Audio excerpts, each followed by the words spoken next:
Hello, peeps. Excuse me. So, not the last burn video.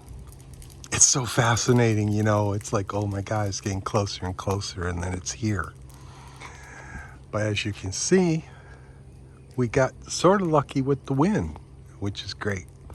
But yeah, I actually haven't really, it hasn't really borne notice aside from the looky-loo part of it. They're burning, man.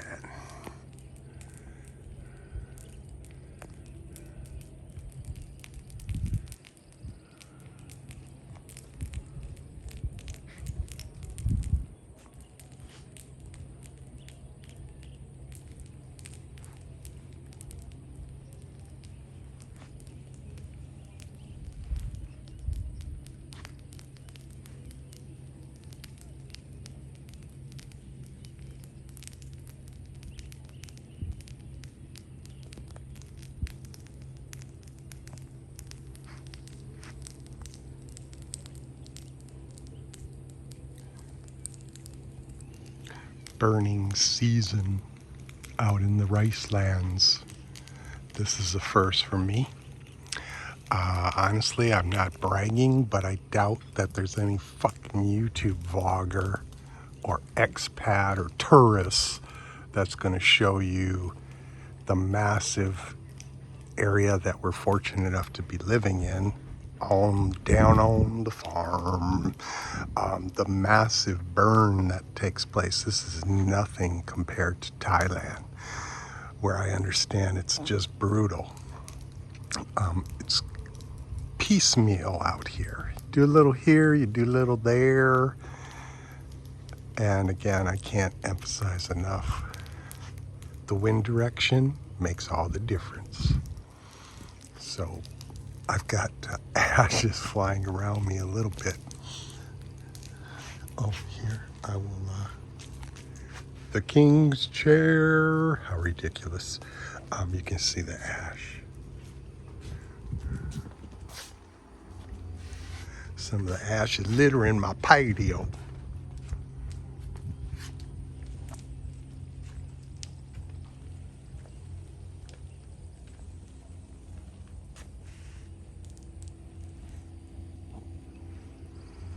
So yeah, what I thought I had done, I thought I had gotten it, captured it, but we'll do one more.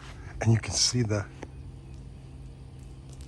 how it obscures, you know, like they say forest fires and stuff make for beautiful sunsets, or is it volcanoes? I can't remember. I think it's volcanoes.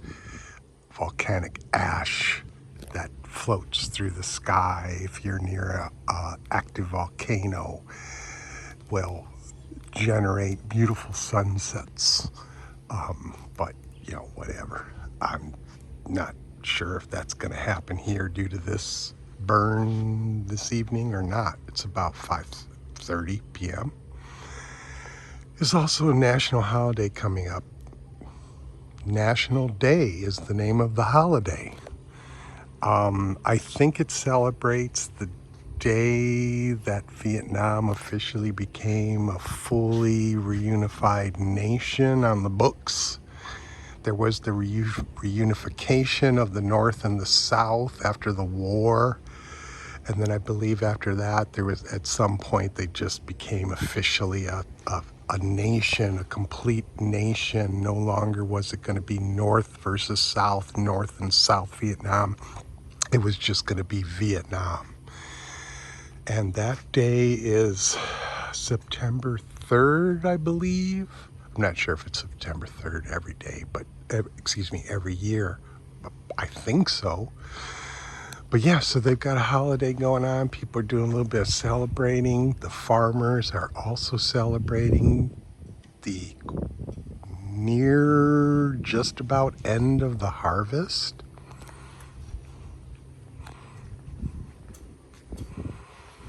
The front of our house has become quite popular, and we're very happy about it, to lay out plastic covers and dry the rice. Rake it, dry it, rake it, dry it. It was extending quite a ways down the road, but they're finishing it up. And then at night, you cover it up.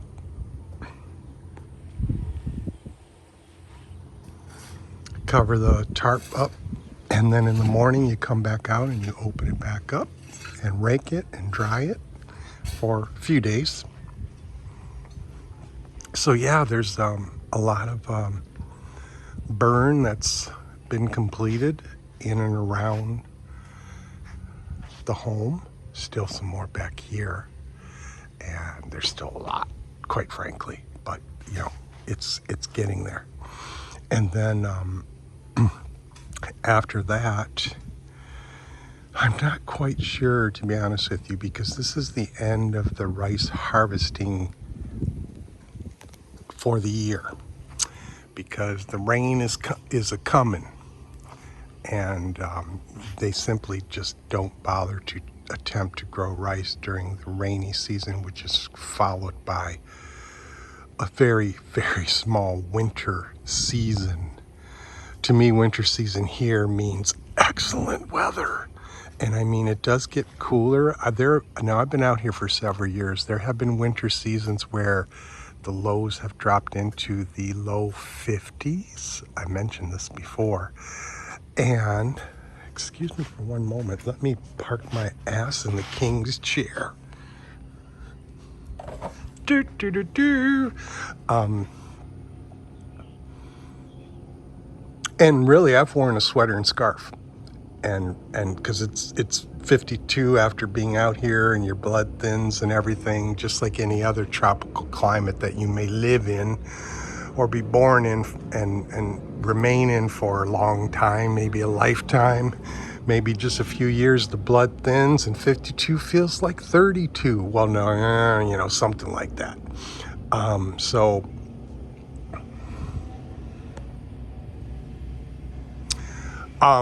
Yeah, it can get kind of cool, and then if the wind's blowing, can you imagine? I can't even imagine making the statement of a wind chill factor in Vietnam.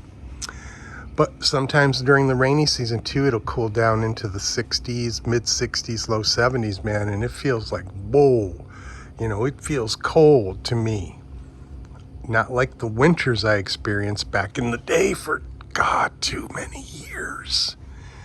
The below zero, you know, 10 feet of snow bullshit.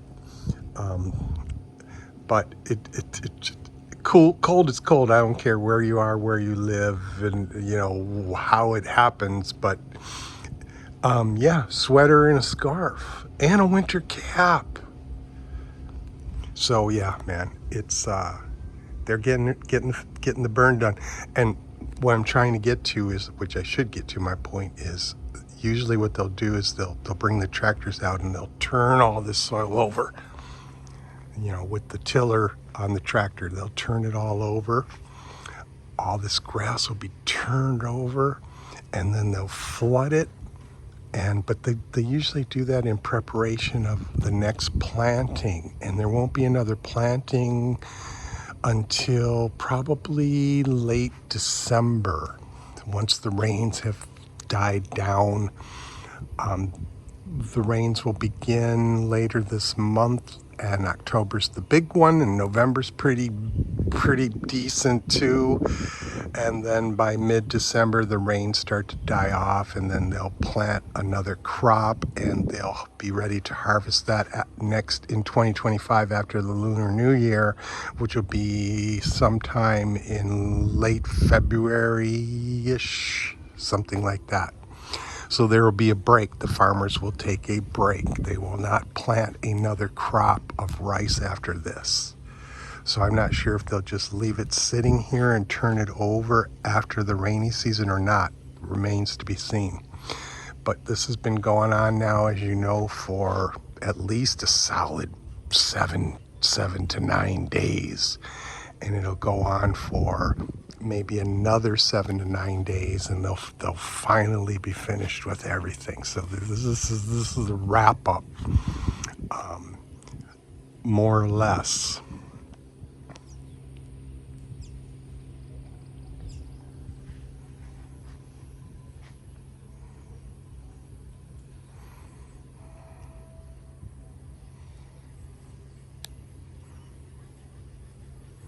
They have wrens, common wren birds here, you know, just like you have back there in North America, you know, in the United States. And what the wrens do here, they look exactly the same as your common wrens do in America, and they build little nests in these trees. They actually have one right here. Gotta be careful I don't fall off the edge. There's a nest. You can just, it's hard to see. It's right in the center. Right in the center they built a nest. So I haven't heard any beep, beep, beep, beep yet. But Mom and Pop, well, Mother was going right down here and collecting grass and flying it back here. And then Mom and Pop were going out to gather food and stuff. Yeah, maybe there's eggs or some little babies soon. Good choice, because this tree is isolated and it's not clumped together with others, so they made a good choice here. Nice, safe, and protected. There are a few more wrens that have built some nests in a couple of the trees out here.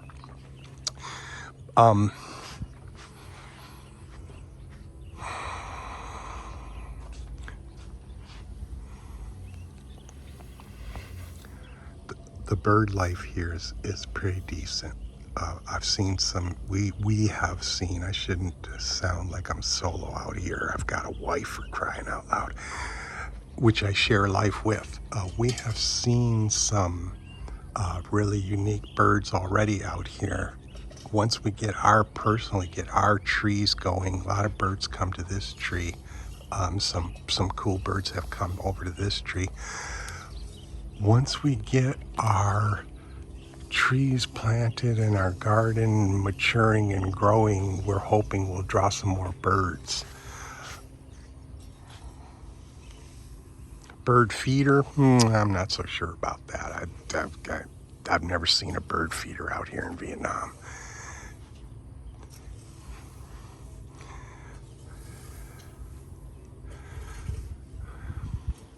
Another thing I mentioned to my brother back home and my brothers back home, that is out here as well. Not as much as we had it in Hoi An, but like it's 10, 20, 30 butterflies a day, which is totally cool. And then various species of dragonfly.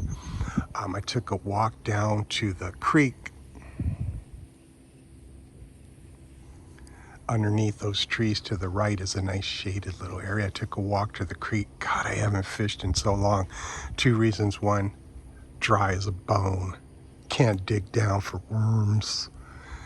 I've tried using other types of bait out here, and it's like, it's hit or miss, where worms are, 100% action. Once the rains begin and the ground gets saturated, I'll be able to dig for some worms, and I hope to resume fishing soon. The other thing I was going to tell you is I went down there and I saw a big old snake on the other side swimming, and I was like, shit, forgot about that. I have a tendency to forget about that. In the years that I've been here, I've seen several snakes, different species. The emerald green ones are the ones you got to watch out for. Those are the poisonous ones. The brown ones, rice snakes, whatever you want to call them, not poisonous. I was fishing one of the canals in Hoi An earlier this year in the king's chair, and just sitting right on the edge and throwing out my little fishing pole and fishing. And I looked to the right of me, and I swear it wasn't more than about 5 feet to the right of me. I didn't see it, but there was a similar road like this behind me, and then a little bit of grass, and then the creek. 5 feet from me was a rice snake. I don't know what kind of snake it was, but that son of a bitch was 6 feet long and about 3 inches at its thickest part. And I was like, holy shit. And then when I turned to look at it, I didn't say anything. I just was checking it out, and it just whatever, got frightened or who knows what when I turned and zipped down to the edge of the grass and down into the water of the creek. That's the biggest fucking snake I've ever seen out here. I was like, shit. I don't know if he's trying to creep up on me or what. Lightning shows every night, which is cool. Cloud-covered mountain sunset again. And so that's it, folks. I'm gonna wrap this one up. See, they do the burn here. It just lasts for a short period of time. See, all gone now. And that's it. So, it's not like it's a long-running thing. I mean, it's long-running in that they're burning here, they're burning here, they're burning there, burning there. But the actual burn itself, it just runs through pretty quickly, and then it's done. Thank you for watching. And those of you that have been watching my channel and leaving me very complimentary comments, I want you to know I really appreciate that, man. That makes my day. Thank you very much for that. Any thumbs up, any comments, likes, man, all very much appreciated. Thank you, thank you, thank you. I'll talk to you again soon.